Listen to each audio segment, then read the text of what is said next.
60 बोताम तैयारी होईछि महाप्रभुଙ୍କ भव्य तीन रथ प्राय 5720 बोताम व्यवहार कर 2 फुट उच्चर एही अनन्य रथ निर्माण करी चर्चारे रहिछन्ति पिपिलर युव कारीगर अक्षय महापात्र।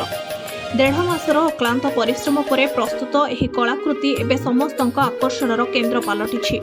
रथ उपरे विराजमान होइछन्ति बड़ भाई बलभद्र, देवी सुभद्रा और प्रभु जगन्नाथ।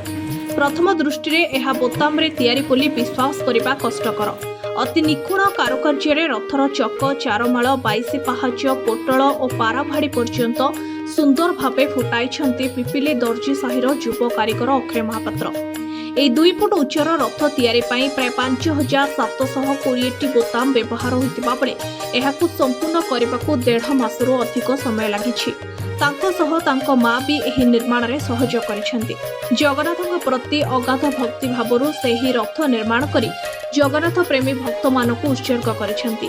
एहा पूर्वरु मध्य अक्षय अरुआ चाउल, आइसक्रीम, काठी और दियासिल काठी और सोल आदि महाप्रभु को रथ तैयारी करी प्रशंसा साउंटिथिले। तांकर ई नियारा कलाकृति पाई स्थानीय बासिंदा और बुद्धिजीवी माने उच्च प्रशंसा करुछन्ति। अक्षय महापात्र केवल जड़े भल कारीगर नुहंती, से जड़े निष्ठावान जगन्नाथ प्रेमी। पिपिलीर श्री पतितपावन देव मंदिर रे तांको परिवार दीर्घ दिन धरी सेवा करि आछन्ति। भक्ति और सृजनशीलतार एही अनन्य समन्वय अक्षय को आज स्वतंत्र परिचय देछि। कला, कारीगरी और भक्तिर अनन्य संगम होइतिबा एही बोतामर रथ एबे समस्तक मन जितुछि। Bureau report, Pipili news.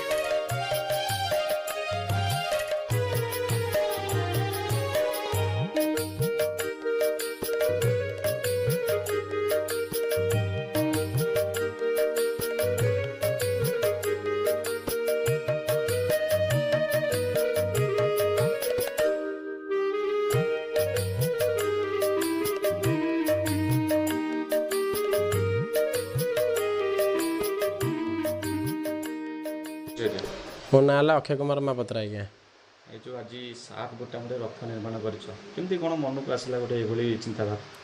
मुझे तो आज्ञा 6 वर्ष आनी रथ काम स्टार्ट करी। फास्ट आज्ञा तैयारी कली सोलर, तापर आज्ञा ये कौन धान करी, काठर तैयारी कली, डीएसएल आइसक्रीम काठर तैयारी करी। आर वर्ष अरुआ चाउल रथ निर्माण करी।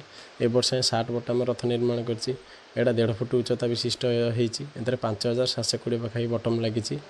एथिरे आज्ञा जमती पुरी नीतिरीति अनुसार जगन्नाथंकर जमती ये नंदीघोष रथ, दर्पदलन, तालध्वज रथ 3टा रथ निर्माण होती। शुआ आउ नीलचक्र, पोटल, पाराभाड़ी जमती पुरी नीतिरीति अनुसार आज्ञा तैयारी करछि।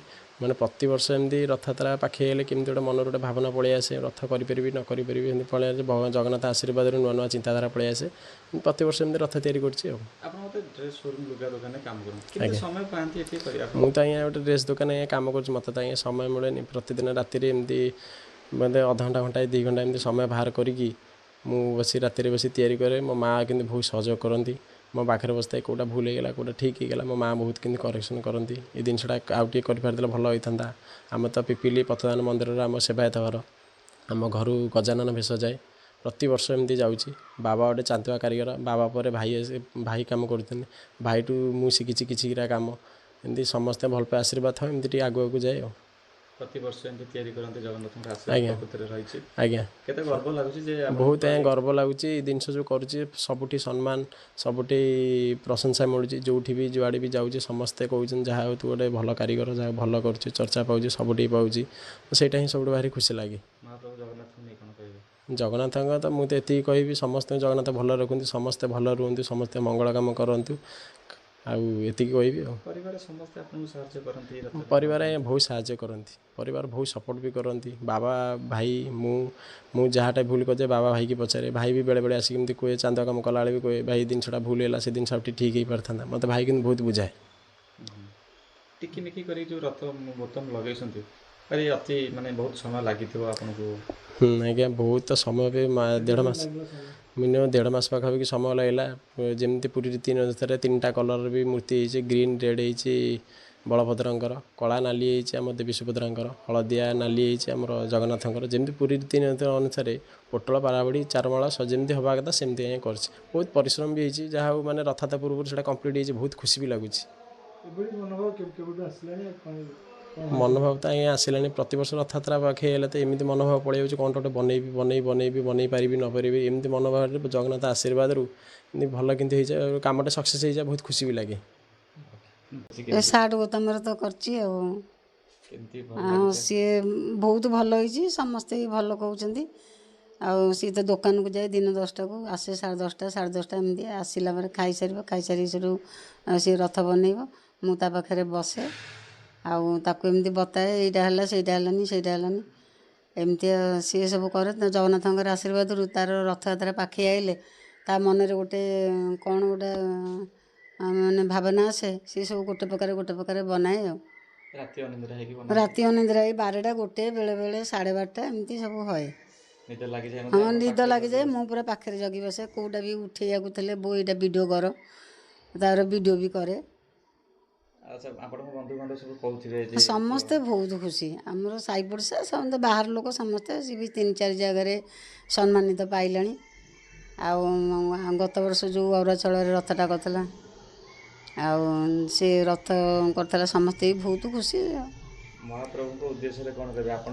ଜଗନ୍ନାଥଙ୍କର ଆଶୀର୍ବାଦ ନଥିଲା ଆଉ କେଉଁଠି ହେବ। ଆମ ଘର ତ ସେବାୟତ ଘର ଆମର ଘରୁ ହାତୀବାସ ବାହାରେ ସବୁ ବର୍ଷ ବାଜା କୀର୍ତ୍ତନ ବାଜିକିନି ଘରୁ ବାହାରନ୍ତି ତାଙ୍କୁ ବି ମାନେ ଠାକୁରର ତରଫରୁ ଗାମୁଛା ମିଳନ୍ତି ଖାଇବାକୁ ବି ପ୍ରସାଦ ସେବନ ବି କରନ୍ତି।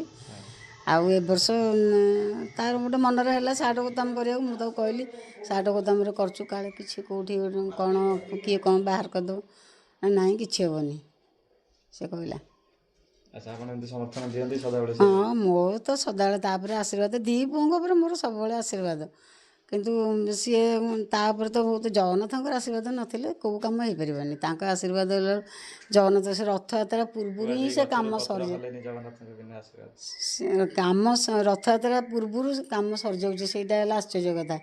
ଇଏ ତ ସାର୍ଟ ଗୋଦାମ ଗତ ବର୍ଷ ଯେଉଁ କରିଥିଲା ଅରୁଆ ଚାଉଳରେ ସିଏ ତ ବହୁତ ପରିଶ୍ରମ ଖାଲି ଖସିଗଲା କେଉଁଠି ପିମ୍ପୁଡ଼ି ଲାଗିଲେ।